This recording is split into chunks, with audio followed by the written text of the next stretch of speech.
And she said at the interview, and I remember this, she said, in the future, everything will be on a GIS backbone. And I was like, oh, what? Huh? GIS what? I didn't know what she was talking about. Right. And she was right. Everything now is on a GIS backbone.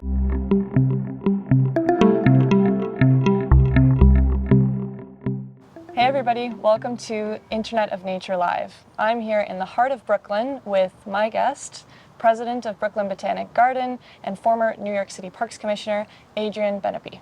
Hey Adrian. Hi Nadina, welcome. Thank you for having us. So you started your career as a Central Park Ranger, ultimately working your way up to New York City Parks Commissioner. What was one of the most surprising things that you learned taking care of New York's parks?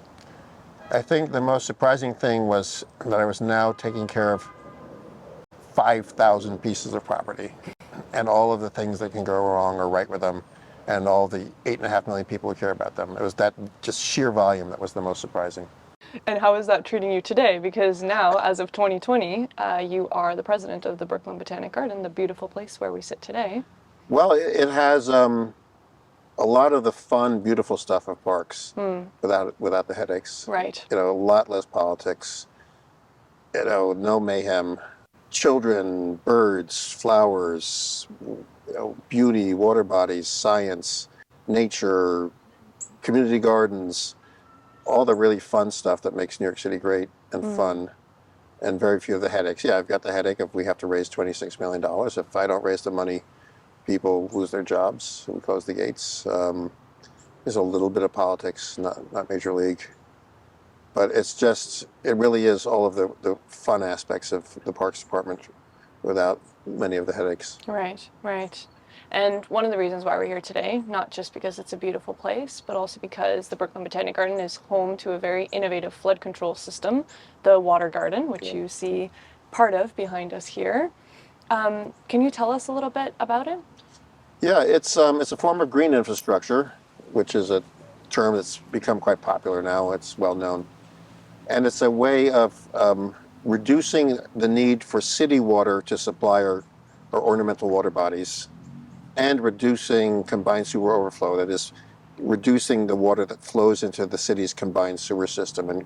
Which is what we saw during Hurricane Sandy 10 years ago and other storm events. Well, pretty much every time it rains, we have a CSO incident, which means we're letting dirty water out into the harbor and rivers, and that's violating the Clean Water Act. So the city, both because it's the right thing to do and because we were paying enormous amounts of money in fines to the EPA for contributing pollution to our waters, wisely made a large investment in green infrastructure to try to put some of that stormwater runoff into the ground and to capture it. And that's been going on for a number of years. It even predated the Bloomberg administration, but in the Bloomberg administration, we created a $1.6 billion fund to do a lot more green infrastructure aimed at reducing stormwater runoff going into the sewer system and putting it back into the ground. And this actually was the recipient of some of that funding. And the way it works is that starting at our Japanese hill and pond garden, there's a waterfall, it flows into a pond and down through the brook, Bell's Brook, and ends up here where it sits. And we, before it rains, the computers will tell us it's going to rain. We release water out into the sewer system where it can be treated in the sewage treatment plants. And then we shut that down when it's raining. We capture the natural drainage into this and let it fill up. And then it can go one of two places. It can go into a giant tank underground, be filtered and pumped back up to where it begins life again, the Japanese garden, or it can be slowly released again out into the storm sewer system when it's not raining. So the estimate is that we're keeping 5 million gallons a year out of the storm sewer system, and that we're basically reducing almost 100% our need to use city water to supply this. So we have a closed loop system now instead of a waste system. Which is a surprising thing in and of itself. I think a lot of people don't realize that drinking water is going in a lot of the time to water all of these beautiful plants. Sure, I mean, there's only one supply of water coming in. It's drinking water quality. So the fire hydrants are drinking water. The water coming out of the hoses in parks and gardens is drinking water.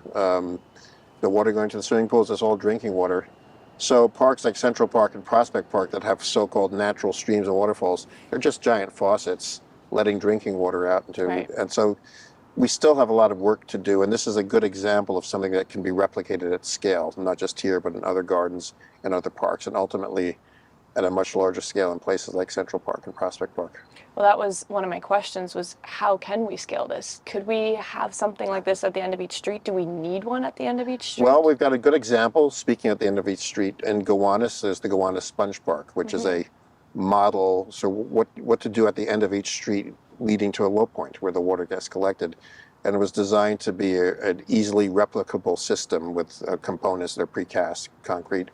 So the city has been active in doing what they call street tree bioswales or sidewalk gardens, green streets. There's a lot of hidden green infrastructure all over the city using that fund. And so we know what the models are. It's the sponge park, it's the street tree bioswales, it's more advanced systems like this. It's just a matter of scaling it up, and the city has put a good amount of money. We have to continue doing that. Ultimately, the city of the future, not this city, but every city, would never send clean water, reusable water, out into a sewer system, other than when it's too much to handle. That you'd put as much. You look at a city like Los Angeles, they're sending stormwater runoff into the LA River and into the water when they're living in a permanent drought. That's crazy. All of that water in LA, whenever it rains, should go into the groundwater and be available for watering and recycling and stuff like that. So we have to, but that requires a radical redesign of many of our cities. Like many old American cities have a combined sewer system. Yeah. The newer cities have separated sewer systems. The storm system is one, and the waste system is another. And it's billions of dollars to separate those systems in a city like New York. So you have to look at doing other things to maximize stormwater capture and retention in the ground, and not letting that overwhelm your combined sewer system. And these kinds of solutions are great because not only does it provide a way to retrofit a system that would otherwise be completely, probably totally financially infeasible to, pull out of each other, and at the same time provide, in that time that you need it in a storm surge events, it's operating at that function. Yeah. But the other 364 days of the year, it's a place for birds, it's a place for people to relax, it has all these other uses as well. Exactly. All of our visitors to this is what we call the Shelby White and Leon Levy Water Garden, in honor of the benefactors who paid for this. They see a beautiful garden. They see aquatic plants. They see riparian plants. They don't see a flood control system. That there's a flood control system and stormwater capture system. It's a big piece of infrastructure, and it's the ideal definition of green infrastructure. It's literally green. Yeah. But it's got some gray aspects because you got to pump that water back up to its source. So it's a combination of green and gray infrastructure, but the look is green. So it's literally and figuratively green. And I think one of the things that makes this also so interesting is that it also has that technological component. Right. So you've got the weather sensors and the satellite technologies that's really making sure that the water garden knows when to discharge its water out before a rain event. We don't need somebody standing here, with their finger up in the air and then turning a valve, right? It's all computer controlled. We've got technology for that and now. that's how we can do it at scale in the future. So you don't have to have lots of people waiting to turn valves. Right, exactly. But it's also it's difficult to maintain. We have to keep.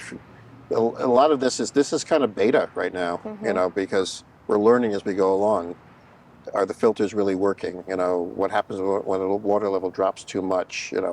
So this is a learning process. But ultimately, a place like Central Park should be recirculating all the water that flows from those artificial waterfalls into the lakes back to the head. Sure. Because right now they're just a waste system, and but that's going to be billions of dollars to retrofit those parks. But it's the way we have to go. We don't have a choice. Yeah.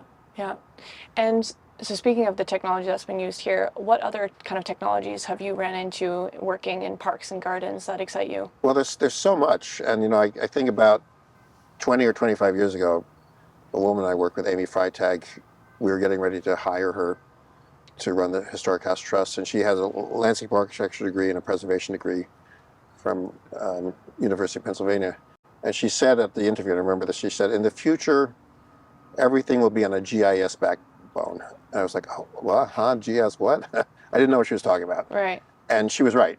Everything now is on a GIS backbone. And so GIS technology, GIS mapping, satellite technology, there's so many technology applications that can make the work easier of first assessing what's in the New York City ecosystem. When I first was running the Natural Resources Group in the 1980s in the Parks Department, we were using aerial photographs and then ground truthing them to map plant communities. Now that can be done, using all kinds of much higher technology. Yeah. So that's just one example of like GIS has revolutionized. Every tree here is is geocoded, is on a map. So we can have a permanent record for each tree, almost like having a record for each patient in the hospital. Right. Same thing in Central Park. They have geocoded every map. Somebody walked around there with a little geocoding device on them and mapped every tree. Right. And what is that information? How does that change the management of a park? It changes in so many ways, because you can have effectively a treatment regimen for each tree and know where it is and not have to guess at where it is. And it's obviously it's simpler here in 50 acres, but when you're dealing with 860 acres in Central Park or right. 2,300 acres in Pelham Bay Park, you really need to have that technology. And this is an example of that technology. But everything, we were having a big battle with a developer who wanted to put up some 40-story towers across the street from our conservatory. So our head of horticulture was also a GIS expert. So he mapped all the shadow studies and showed how much of an impact the shadows would be. Basically, we'd have an existential bad occurrence here. Yeah. So we used technology as our ally in a political struggle, Right. and we won the struggle. Right. Yeah. Well, it's one of the ways that technology can be a friend and not a foe Yeah. when it comes for protecting the rights of nature in cities. And not to mention social media, communications. We can have an international audience for what it is we offer here because of to me, it's fascinating. You can have a little device and have a live video from the other side of the world. Yeah. And so you're able to spread our educational offerings around the world in ways that we couldn't have imagined 20 or 30 years ago. So many big cities around the world have a botanic garden, although I think many people might feel that their botanic garden feels separate from the overall city's ecosystem. What are some ways that a botanic garden can really play a role in a city's overall sustainability? Well, two real ways. First, botanical gardens, many of them have been around for more than a century. So they're kind of like a permanent plot. They know how every tree has grown for 100 years. But two, they often have a research component where they can work in partnership with cities and communities and become fulcrums for research on trees and climate change and plants and climate change and all the things that we can learn and have it be applied science, not just pure science, and use what we learn to make cities better, greener, healthier, and how to better survive climate change. Right, and offer this area of experimentation, Yes. as we've seen with trees, with green infrastructure, and this beautiful water garden behind us. Exactly. Well, thank you so much for showing us around, Adrian. It's a pleasure to be able to just get out and show somebody around.